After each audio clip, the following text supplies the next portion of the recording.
Welcome to Dave's new podcast. I've just been watching Melvyn Bragg's documentary about William Tyndale, and it's called The Most Dangerous Man in Tudor England. And it's the account of how William Tyndale translated the Bible, or the New Testament actually, the New Testament and I think the first 5 books of the Old Testament, from the original, with the New Testament that was Greek, with the Old Testament that was Hebrew, from those languages into English.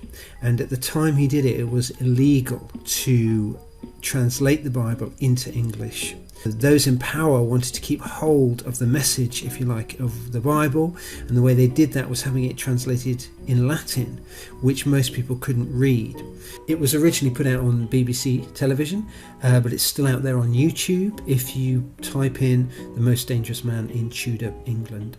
Tyndale's vision was, since he was young actually, was to get the Bible to people in their own native tongue so that they could read it for themselves and discuss God and learn about God and learn about what was in the Bible for themselves.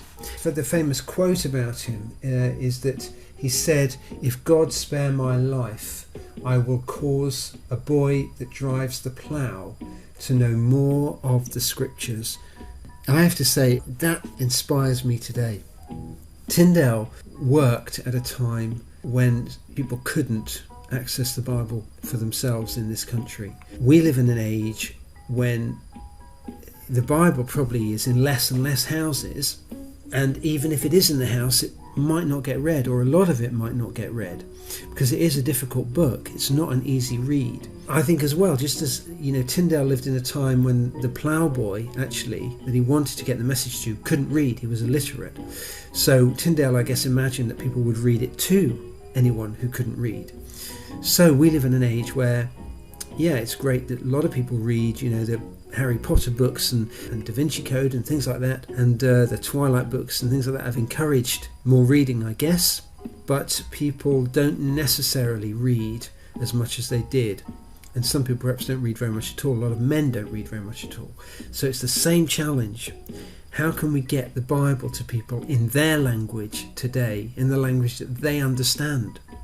And while I know that, there's some people who absolutely love the King James Bible and the New International Version of the Bible and other versions of the Bible. Probably if you've been a Christian a while, you've got your own favourite version. I grew up with the Good News Bible. But I can remember that when it was bought for me by my parents, I've still got it, it was a leather-bound, thick Good News Bible. I loved to hold it and to sort of feel that weight in my hands. But I also felt locked out of it. I didn't know how to get into it. And as the years have gone by, more and more of it has been unlocked for me by people inspired by the Spirit of God. And perhaps on certain occasions by the Spirit of God himself, when my eyes have just been opened while I've been reading it. But that's my vision too. How can we get the Bible to people in their own language so they can understand it for themselves, so that they can connect with it for themselves and realise that they find themselves in that good book and that it's relevant and powerful and meaningful and life-changing for them today.